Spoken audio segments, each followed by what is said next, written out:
IVM.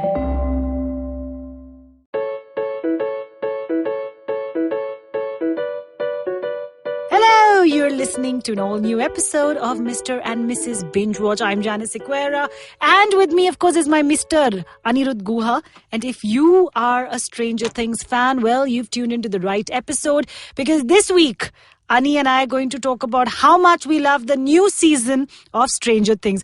And in the last couple of weeks, what we've been doing is binge-watching these shows that have their new seasons. We first watched Dark, which, while it's a brilliant show, and I can't argue with, the way the writers have presented multiple, time travel and all of the multiple generations and everything, it is a complicated and a very, very intense watch. In comparison, Stranger Things Season 3 felt like a big warm hug and like a bowl of Maggie. Yeah, walk in the park, but like a bowl of Maggie, like comfort food, like dal chawal. Yeah, Stranger Things actually felt like a vacation after Dark. Yeah. Also, I was quite... so I didn't have the highest expectations from the show, frankly, from the new season.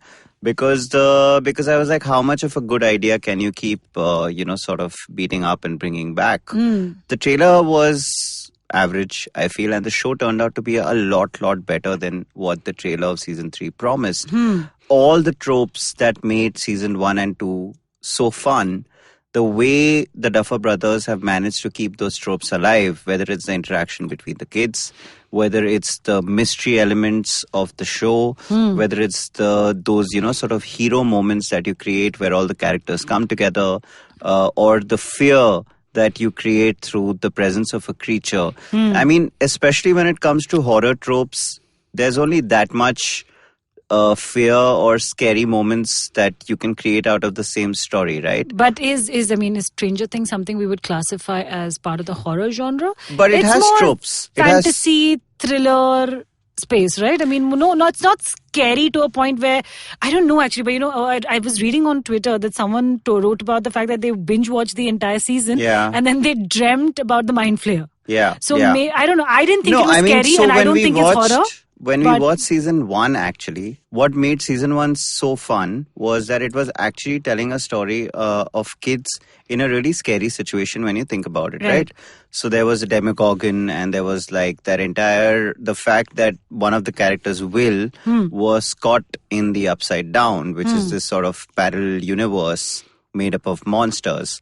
And the first season, I remember, had those really heart-thumping moments. Like that one moment where the character of Winona Ryder puts up those lights up on the wall and the lights start blinking because the lights come to life. Will is sending some sort of a message from the other side. Right. So those are really heart-thumping moments which I felt were missing in season 2 because that's where I felt like, how much more of the same stuff can you do? But I think season 3, firstly, is spectacular. Like we mentioned, after Dark, which was, which is a show that takes a lot out of you, mentally. This was a complete, I was surprised by how easy it was to watch through and through. And when I say easy, I mean from the first scene of episode 1 to the last scene of episode 8, it was just beautifully stitched together. Stranger Things is the ideal definition of what a great binge-watch show is. Absolutely. Because the way they unfold the story, it's like every episode is leading to the next one, and they ensure that they unfold just the right amount of layers for you to be invested. Right. There is a twist at every corner. And so essentially what happens in the new season, for those who haven't watched it, is that season 2 had ended with Levin essentially shutting the portal that connects the two worlds, the Upside Down with our Earth. And so you'd also had the same kind of monsters coming back for 2 seasons. Right. Which is why I said that I didn't know what they would do with season 3 because frankly, I didn't want to see more of the same. But they did show more of the same, as I had feared. But that did not come in the way of it becoming a great show because while keeping all those familiar tropes alive in season 3, the episodes have been written so well in terms of interaction between the characters. There is humor flowing through each and every scene. Yeah, I think that's one of the most sparkling aspects of this entire season is that there is no dull moment. Yeah. Either there is action, Either there is, some big adventure that some of the kids or the adults are on, or there's just great witty one-liners, and you're constantly sort of chuckling and laughing at most scenes. In particular, we love you, Dustin. We love you, Dustin. Love you 3000, Dustin. Yeah, and also, they've created characters that you've become so familiar with, and this is the season where you get the payoff of that familiarity. Absolutely. Because, you've worked on that Mike and Levin relationship for 2 seasons, and now in this one, they are having a full-fledged teenage romance. They obviously are... Much to the irritation of the father, David Hopper. Yeah, and they're of Jim Hopper. Of Jim Hopper. Played by David Hopper. David Hopper. So I just mixed his two names. No, that's pretty... I mean, anybody would make that mistake, frankly, because Hopper and Harper sound so similar. I was not feeling bad about it. I was just telling you what I did. You were like, don't worry, koi notice nahi karega. But they are essentially snogging through the entire season. So much snogging. And these are very interesting places that they... Hold on, did you use the word snogging? Yeah. I think this might be the first time in our 7-year relationship that you've used the word snogging. Snog. I'll tell you why I've used the word snog. Why? Because I think this season of Stranger Things is another indication of the fact that the creators are taking the show the Harry Potter way. Because Harry Potter, the way it worked was that every new book, so when it started out, the Philosopher's Stone was about, it was essentially a children's book. And the character of Harry, Ron and Hermione, who grew up year after year from the age of 11 to 17, as they grew, with every book, the content became slightly more darker. Right, adult. And, they started venturing into different themes. So I feel Stranger Things had a sense of innocence, in the first season. And I think season 2, they were kind of caught between that sort of kiddie flick. And at the same time, I also thought the season 2 really suffered from having Levin not part of the main characters for a very long time, right? There was very little interaction. She had her own track going with Hopper and, sort of discovering, her past and her mother and her other siblings. Yeah, so it was a bit of a detour which they've done away with in the new season, which I think is really smart, because I feel that season 3 is a better follow-up to season 1 than season 2 was, because they've stuck to everything that made season 1 great. They've got all the characters interacting with each other. There's great wit flowing. But like I said, this is promising, because now I'm looking forward to the next few seasons, or how many ever there are, 1 or 2. The Duffer Brothers says that they'll have a 4 or 5 season run. Because I feel like J.K. Rowling did with the Harry Potter books, she's taking these kids into very interesting territories. Correct. And of course, there are new characters to love as well. One is the character of Robin, who sort of becomes a part of the foursome that is, Dustin, Steve, Erica and Robin. We'll talk more about this foursome later on the show. And there's also a very hot looking Billy, who's I feel like they've devoted entire scenes to just him walking shirtless out of the pool. Yeah. I almost feel like, because we saw Billy in season 2, of course. He's Max's older brother, older, rebellious, slightly more aggressive, violent brother. Yeah. But in this season, of course, he plays a really crucial role.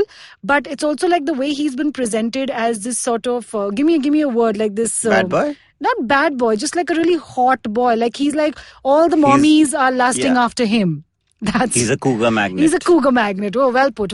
Cougar magnet for sure.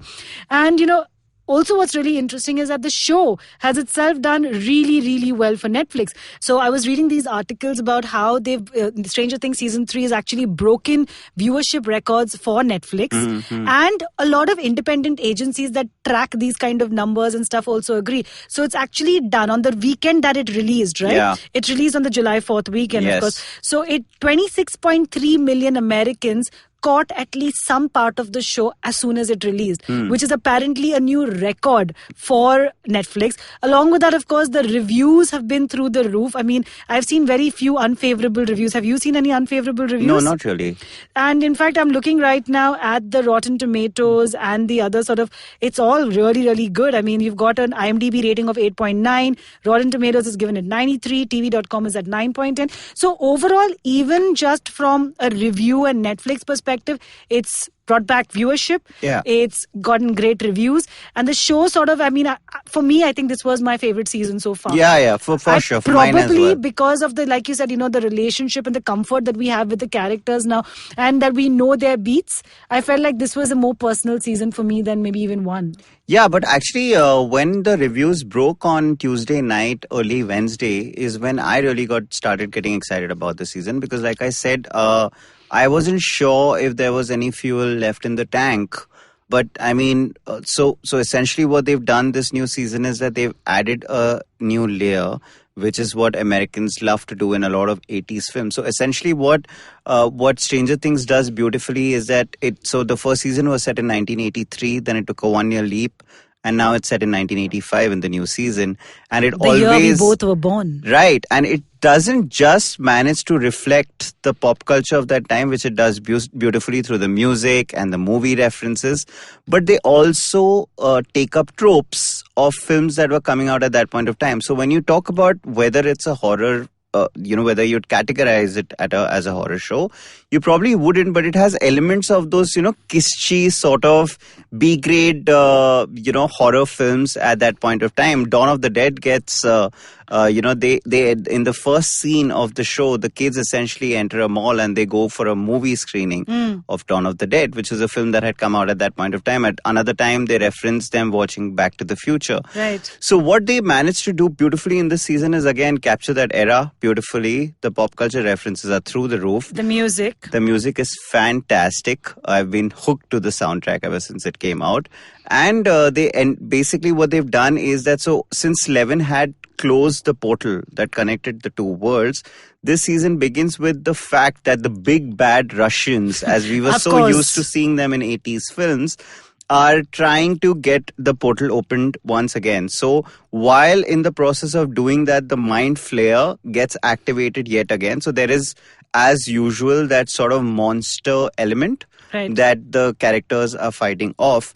But the human element, which were earlier Americans, like, for example, the guys who were running the Hawkins lab, or the character played by Matthew Modine, who was essentially considered to be, sort of Levin's parent in a sense. The new season has Russians playing the villains, and that just opens up, the possibility for doing so many lovely tributes that it does, which I just completely loved. Russians are still playing villains in American history currently. I mean, so it's continued through the 80s and now into the 2000s I'm as sure well. that would have played a part. And they also have that, typical sort of one Russian character who's the good guy, just to be able to balance off the narrative, which it doesn't. Right. But I think you would not excuse this kind of a one-sided portrayal on any other show.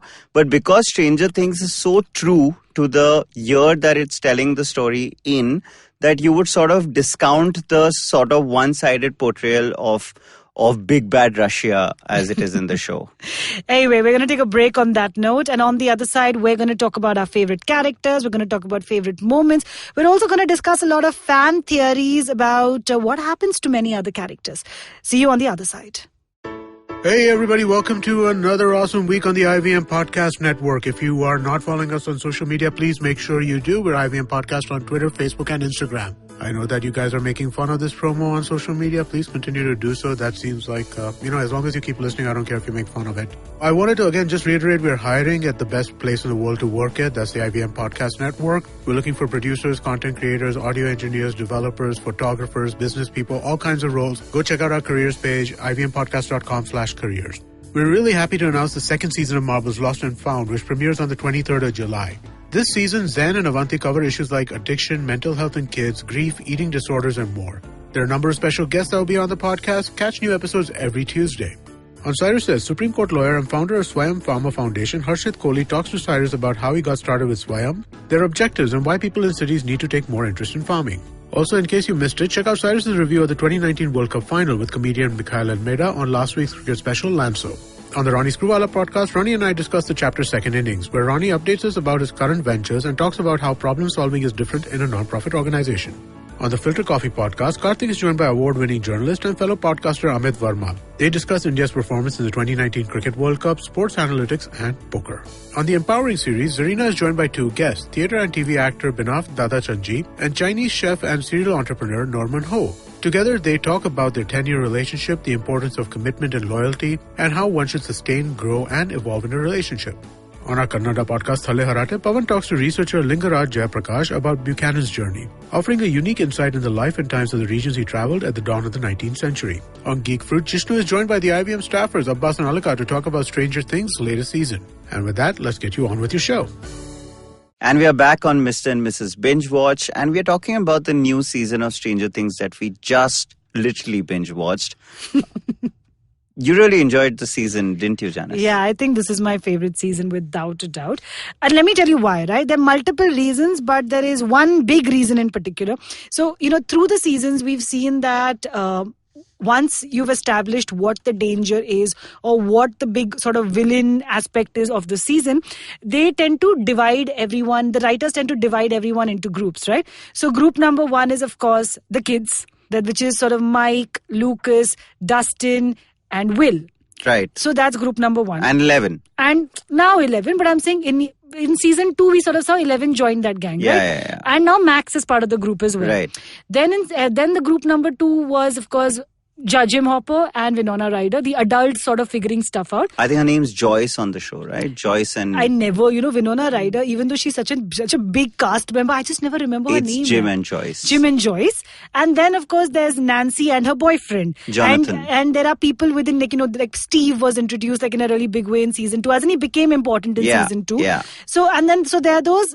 Steve was in season 1 as well. Actually, Steve has always been part of the Jonathan and Nancy track. Okay, so there was Jonathan, Nancy, and So there were Steve. 3 tracks, yeah. There were the kids and there were the adults. Right. This season, they've broken it up into 4. Now, if you remember in season 2, at the end of the show, they did a little bromance. They figured that Steve and Dustin had this little cute friendship going on. And then post season 2, the internet was filled with love for Dustin and Steve's bromance. Yeah. So the makers are very smartly picked up that thread to such an extent that now you have 4 groups. Right. So you had the kids, you have the adults, you have Nancy and Jonathan who are still whining about. They've been whining for 3 seasons, man. And in this season, they're like journalists who are working as interns in this extremely Hawkins sexist. Post. Yeah, extremely. That I think is one of those exaggerated sexism representations. But I also think it's the weakest link of the current season. It's the weakest track only. Yeah. And then, of course, the 4th group. And guys, this is the awesome sauce. This is the bomb combo, right? Yeah. Because there's already Dustin, who I absolutely love. Then there's Steve, who because of the things... Who's suddenly become adorable. Because in season 2, that entire sort of towards the finale, the things that he does, how can you not love Steve? Yeah, because he redeems himself after being an asshole for an entire season. Totally. Then, now additions to this group, please, drum roll. There is one, of course, Robin. Robin is, sort of working with Steve at an ice cream parlor. Yeah. And Dustin and Steve first get together because they crack a Russian code together. And guys, Robin is freaking awesome. Yeah, she's amazing. Robin is also, by the way, Ethan Hawke and Uma Thurman's daughter. Her name is Maya Hawke. Yeah. And the internet right now is obsessed with the fact that, oh my God, once you realize she's Ethan Hawke and Uma Thurman's daughter, you're like, shit, she looks exactly like the two of them. If you mixed Ethan Hawke and Uma Thurman, they would be exactly what Robin looks like. Face swap games, you mean? Yeah, she just looks exactly like them. But I think even in this foursome, the best moments are sort of reserved for Erica. Yeah. If you guys have watched Stranger Things closely enough, Erica is Lucas's baby sister. Sassy sister. Sassy baby sister. One of those get out of my room, Lucas. Oh, you're such a nerd, Lucas. Yeah. And in this season, she, through multiple adventures ends up joining this group. And oh my God, she has the best lines. The best one, of course, being, there's no America without Erica. Yeah. But about Erica also, it goes with what we were saying earlier, which is that the way the kids are growing up, it's almost like now the original foursome are going to take on the place of Nancy and Jonathan and that age group because they are now turning into teenagers. Erica was the smallest kid on the show when the season began, Right. when the show began, and she was literally just comic relief. Like, she was just that sassy sister who would come and sunao it to these 4 boys and then like leave, and they would be like moments that you would remember. And in this show, in this season, and they've done this one real nice moment where, so essentially Will, who had been away for so much time into the Upside Down, when he comes back, he's insistent that the kids go back to playing Dungeons and Dragons, which was the game that the show began with in episode 1. And the kids have grown up ever since, and they've moved on to other things. And this season, obviously, like we said, is focusing a lot on that hormonal change in the kids, on the romance, on the fact that Mike is obsessed with either making out with Levin, or they are having those, couple spats that Lucas and Max are getting involved in and trying to sort of, sort of veer and steer in certain ways. Dustin, who's now found companionship in these older kids, because also that makes sense, because intellectually Dustin has always been the most mature of the lot. Correct. He's the biggest geek in a group of geeks. Right. So when Robin meets him for the first time, her whole deal is like, why the hell are you friends with a kid?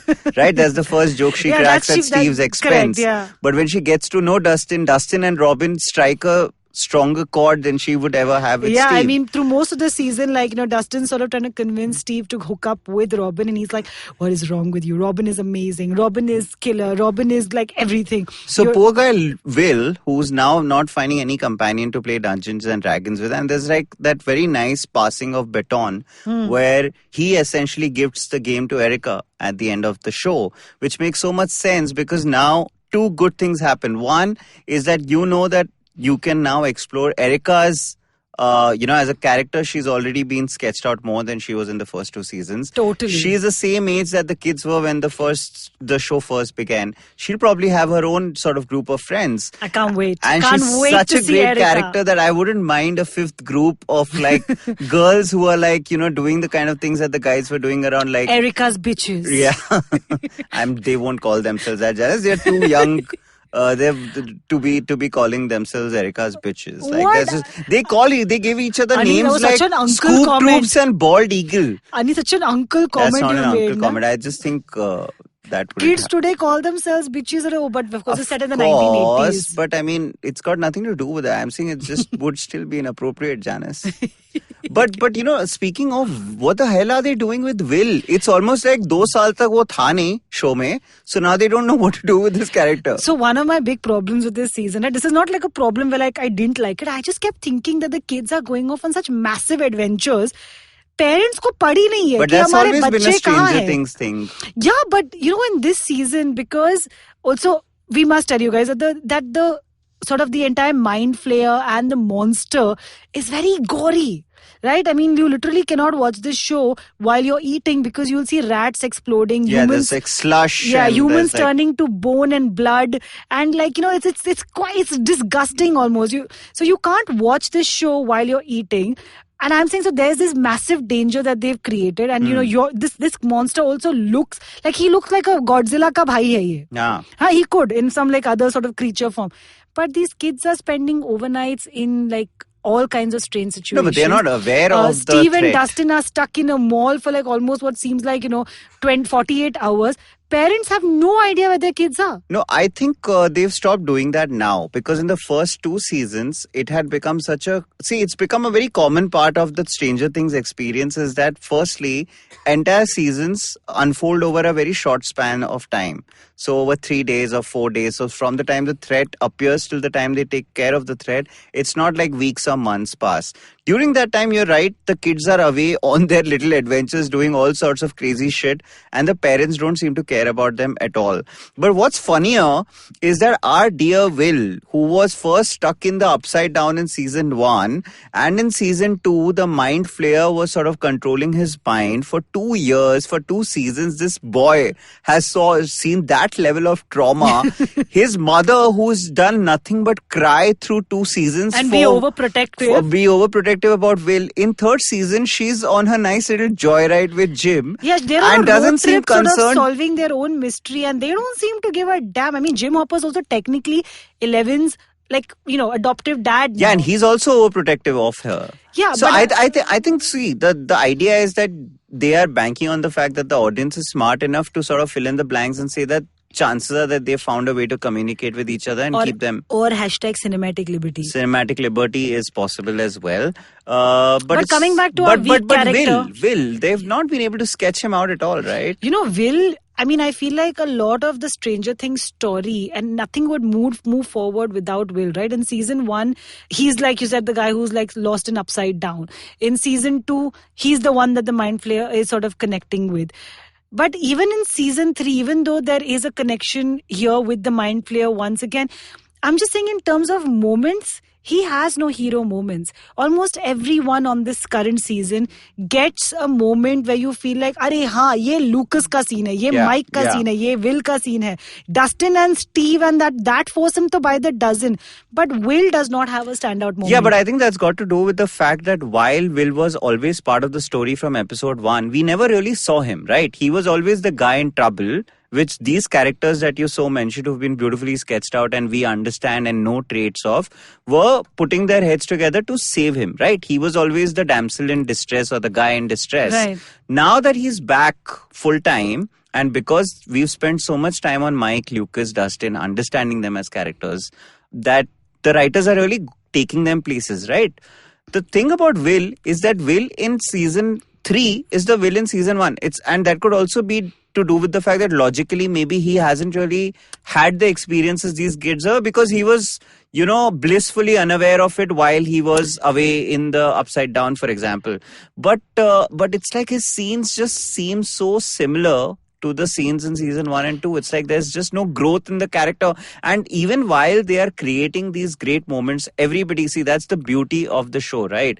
That in spite of having such a massive ensemble, they managed to give everybody their moments. And they did that beautifully in season 2 as well. In fact, Jonathan, who plays Nancy's boyfriend and Will's older brother, was a character who got great moments in season 1 and 2. Actually, now that I think of it, both brothers, Will and Jonathan, have shit to do this season. Yeah, because even Nancy gets a hero moment at some point of time. Nancy gets many hero moments. Yeah. She's the one who sort of uncovers the fact that, that she finds the old lady who's eating the chemicals. And she's leading the kids, when they get together. Yeah, and she's the leader. Once the kids have met Nancy and Jonathan, Nancy's the one in charge. She's like, get in the car, let's do this, let's do that. Both of Joyce's kids, I feel, have been given ill treatment and stepmotherly treatment by the Duffer brothers. Jonathan is pretty much whining. He's constantly sort of questioning. Same character. He's questioning Nancy's decisions about, why does she have to be so quote unquote extra or, put herself out there so much. And Will, given the fact that he's such a pivotal part of the story, on a paper, like when you're writing the story, you can't write the story without Will, correct, right? But even them, and again, logic wise, it's something I was thinking about right now, given the fact that he has the most connection with the Mind Flayer, they've never used him in a way where it's an advantage. Will's only purpose is for his goosebumps to be risen every time. Because he's like a human detector for the Mind Flayer. Every time it's around, he gets goosebumps and we know that, okay, that's... But uska bhi, there could have been a way to sort of... I just feel like the writers are going to have to work extra hard because now the other characters we're so invested in. Even Max, for example, who was a new character, has now become so interesting and so in fact, they give Max and 11 an entire track. You remember that entire mall track is so cute. But that's another thing that I think the season did really well this time, is that they really brought the women characters out better. So I think that could also do with the fact that Joyce, who was this crying, moping mother in the first 2 seasons, who is grates now on your nerves. But in this season, they have obviously, because now that Will's back and he's out of danger, they've given her the track that she has with Jim almost unfolds like a buddy cop comedy, right? Because it's like 2 of them on an adventure. So she, as a woman, has a better role to play than she did in the earlier seasons. Levin and Max form we get to see the kind of camaraderie that we got to see between the boys. Right. And all of Levin's scenes were with the guys. So it's great in terms of, I don't know whether it passes the Bechdel test or not, because in a lot of the scenes that they are together, they are actually speaking about other boys as well. But at least there are scenes where it's just the 2 girls and nobody else. And Nancy, like we spoke, has now taken on a bigger role than Jonathan and has come to the forefront of sort of leading these little group of ragtags, and Robin and Erica have got such great scenes. So I feel one thing this season did right was that it fleshed out its female characters better than it did in earlier seasons.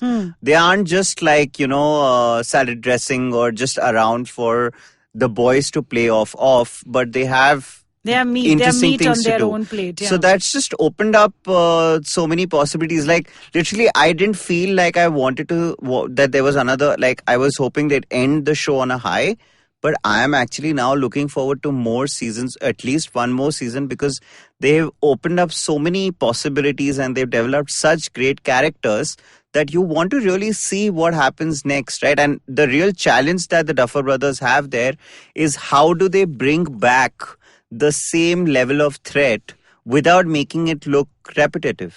Correct. Another thing that I sort of noticed was that I didn't expect, for example, going into the season to have a quasi Jim and Joyce romance. Did you see that coming? Like, did you see that? But there's always been that. There's always been a weird Jim and Joyce thing happening, but it's almost like it can't really get any kind of importance because Joyce is always dealing with such personal issues that you really couldn't have done it. But I always felt there was something there, like there was chemistry. I don't there. know. Maybe it's just something I didn't pay attention to. But I also like that trio, because there's Jim and Joyce, and there's of course the third character. You saw him as the paranoid journalist in season 1 and 2, who's constantly coming up with conspiracy theories about the Russians. And in this season, guess what? Some of his conspiracy theories actually turn out to be right. Yeah, so the Russian his comes entire through. track with Alexei, who's a character we'll talk about in the next segment, is also so funny. But I think on that note, we're going to take a short break. And on the other side, Ani and I are going to talk about fan theories about some really big moments and, of course, Easter eggs that we saw on the show. Do you wish you were smarter?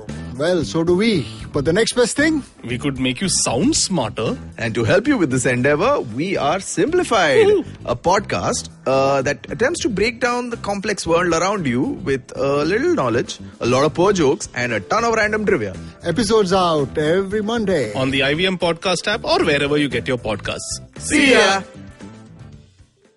Right, guys, we are now in the final segment of the episode, and I need to warn you that we are going to drop a big bad spoiler. But before we do that, because a lot of the conversation that we're going to be having in this segment is related to that very spoiler. But while we were talking about the kids and their interactions with each other, the one thing that I really missed this season was how little Dustin interacted with the kids. So I believe there is a pro and a con to it. Like you said, Dustin was paired up with Steve, and that created some great scenes with Robin, Erica. So it's like both tracks were quite self-sufficient and didn't need Dustin to be around. But it's just that, we've been fed such a dose of their friendship with each other in the first 2 seasons. And because Will was almost never around, right? So you began the show with Will, Mike, Lucas, and Dustin being friends, and then Will sort of being taken away. And now he's back. So I haven't really been able to enjoy the 4 boys just together, right?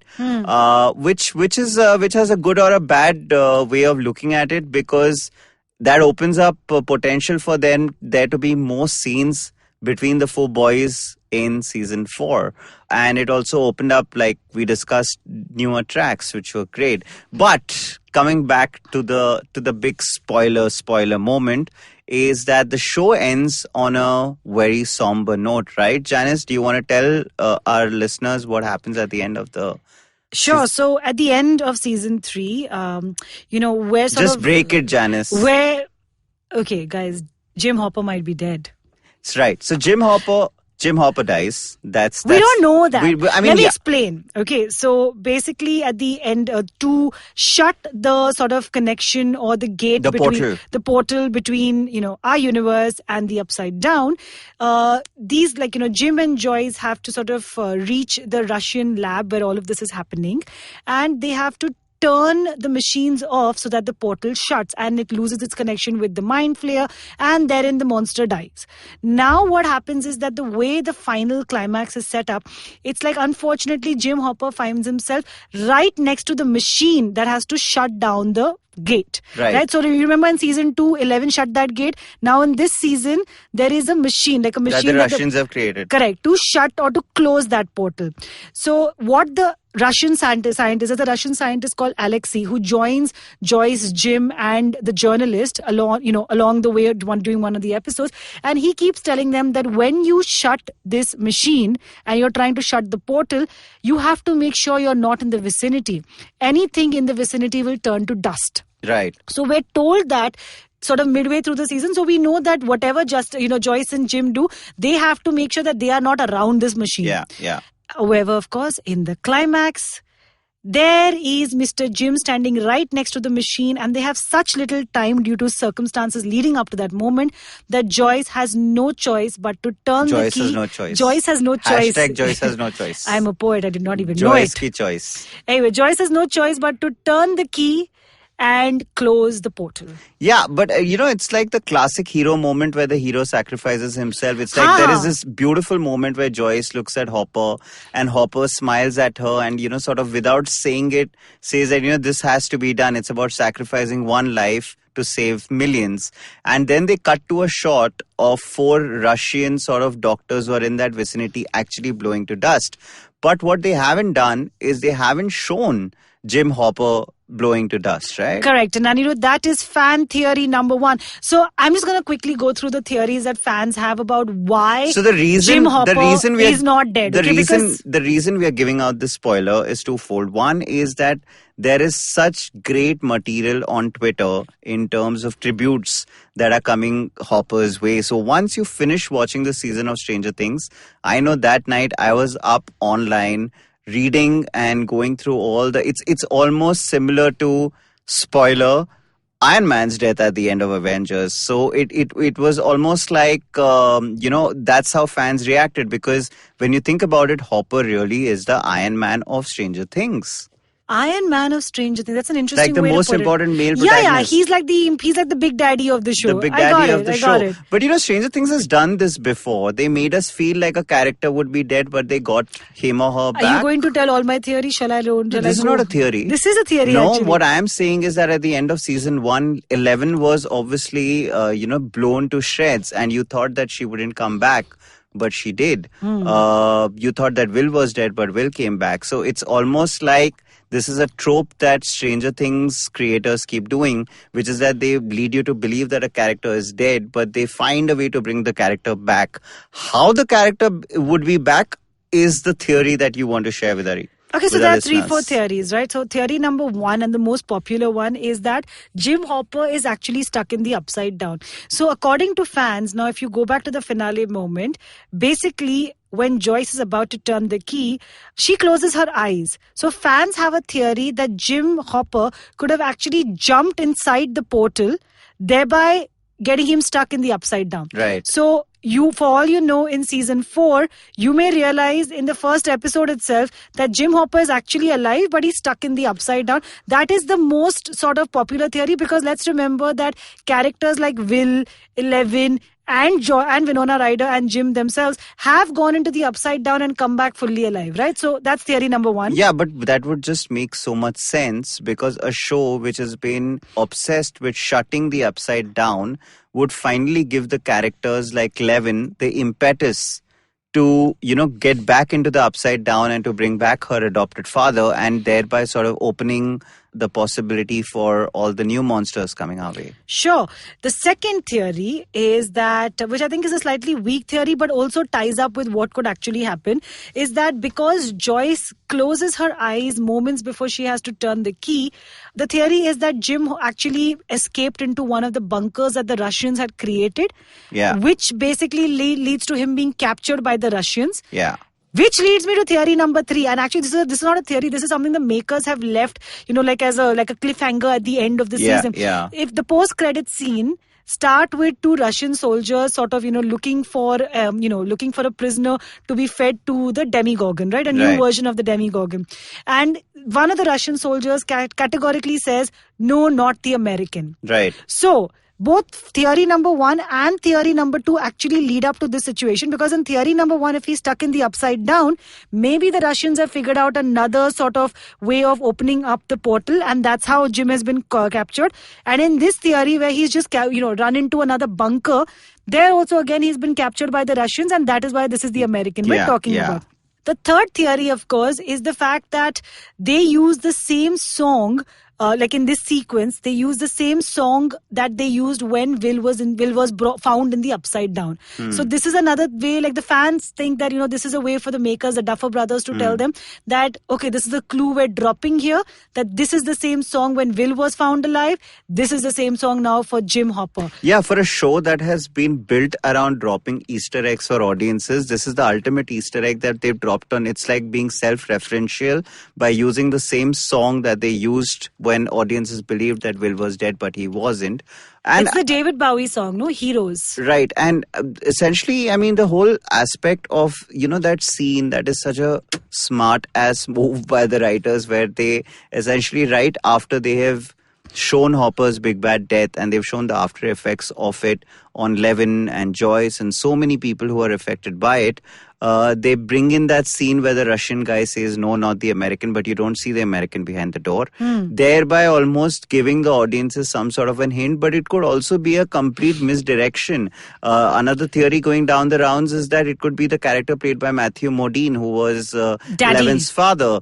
And, we never saw what happened to it. And in season 2, they basically made a reference to the fact that he might be alive after all. Correct. So even if that is Matthew Modine, there would still be potential for... I personally believe that if this was the end of the show, and if Jim Hopper would have died, it would have been a really sad but, like a fitting end to the show, which would leave you sort of slightly, again, like I said, it's in tune with what happens on a show, in a film like Harry Potter, in the Harry Potter books. Or it's like when they kill Jon Snow, where you give the kids a smart lesson about life and death. But given that it's almost confirmed that there's going to be another season of the show, and because they left it on such an incomplete note, I am absolutely certain that Hopper is going to return. But how he returns, I think, is going to be that moment that that will really sort of be interesting to watch. See, I think if the makers, when Joyce turns the keys, they immediately cut to a scene, a shot of 4 Russian soldiers bursting into dust. Yeah. Now, if they really wanted to convince us that Jim Hopper has indeed died, it would have been very easy to give us a shot of Jim Hopper sort of bursting into dust. Either the makers are playing with us. But that's a classic thing. See, if they would have done that, then there would have been no conversation. Correct. Right? So either the makers are playing with us, then the only way to bring him back would have been time travel. And then we would have been in dark territory. Oh God, no. Anything but time travel and dark. Every conversation ends up as dark. But as far as Easter eggs go, this season, I felt, look, Stranger Things is built around the entire pop culture references that it makes. And for me personally, I mean, they introduced a character here who's this big Russian guy who's hunting for Jim and Joyce in a sense. And he has all the traits of the Arnold Schwarzenegger we saw in the first Terminator. Yes. But what's interesting is that he has also got the...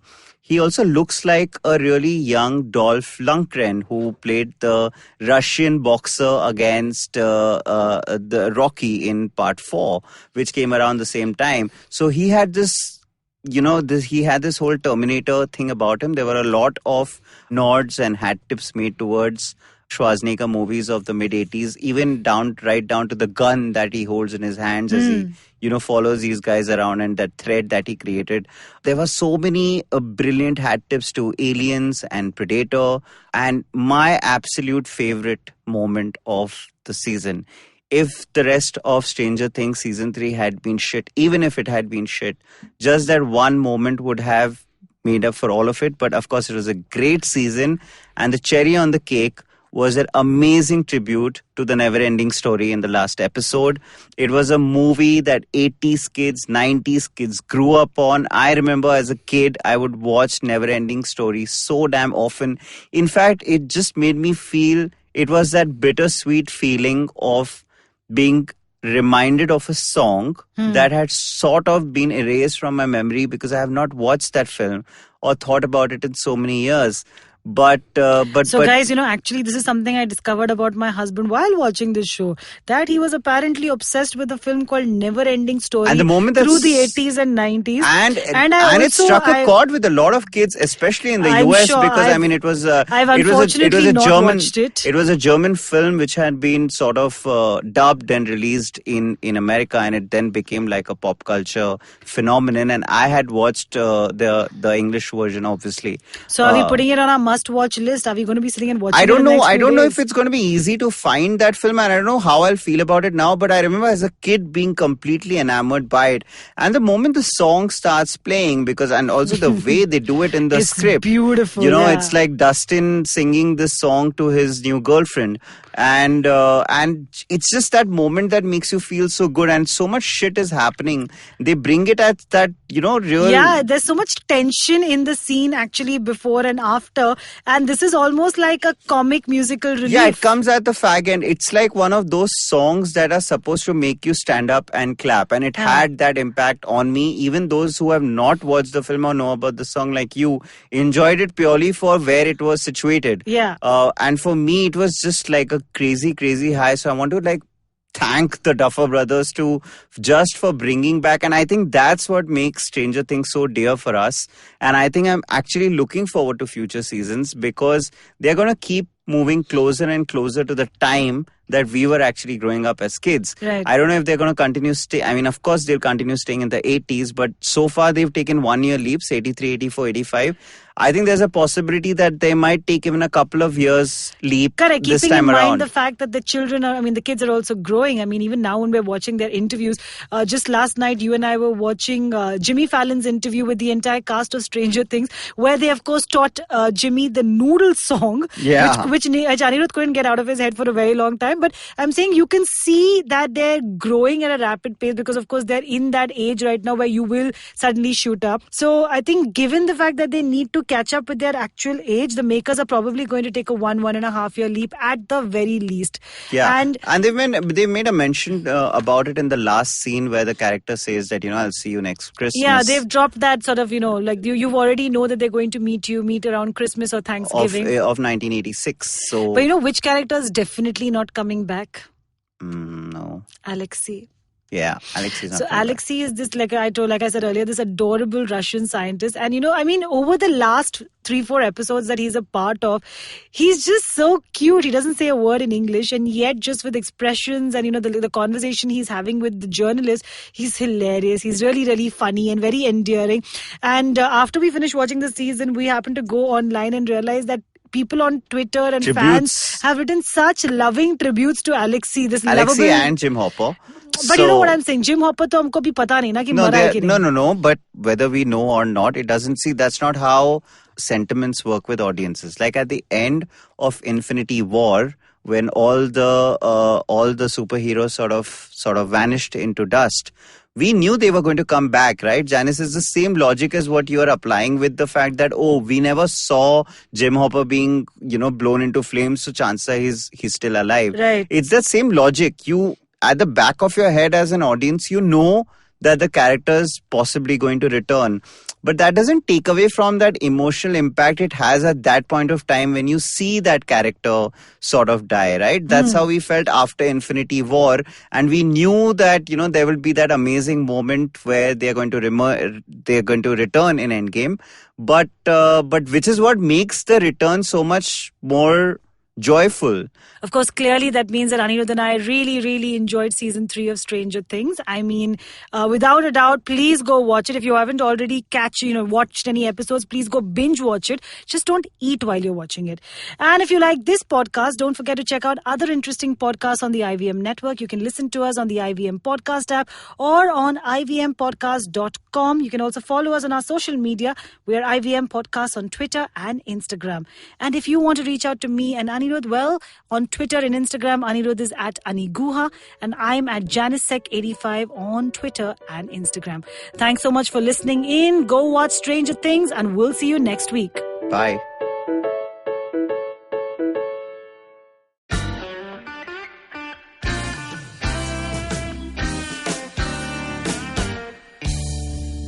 Filter coffee is a fascinating beverage. You need to pick the right beans, blend them in the right proportion, roast them to perfection, and slow brew at the right temperature to get the perfect cup. Which is exactly like great conversations as well. You need to track down the most interesting minds, get them into their zone, and settle down for an unhurried, unscripted chat. And coffee for me is always, always, always best enjoyed with friends. I'm Karthik Nagarajan, and do share my table as I meet some of the most interesting people I know and sit them down for a strong cup of coffee and an even stronger conversation. Join me every Wednesday for a freshly brewed episode. This is not frappe. This is the Filter Coffee Podcast.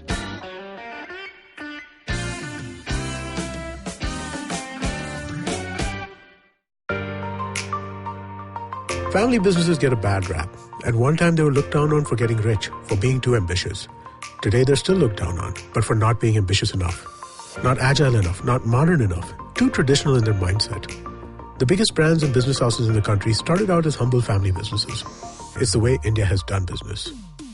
Join Sonu Bhasin in conversation with stalwarts of Indian family businesses on the Inheritors podcast series by Bloomberg Quint. Discuss the highs and lows, the needs and pressure points of building a business legacy that spans generations.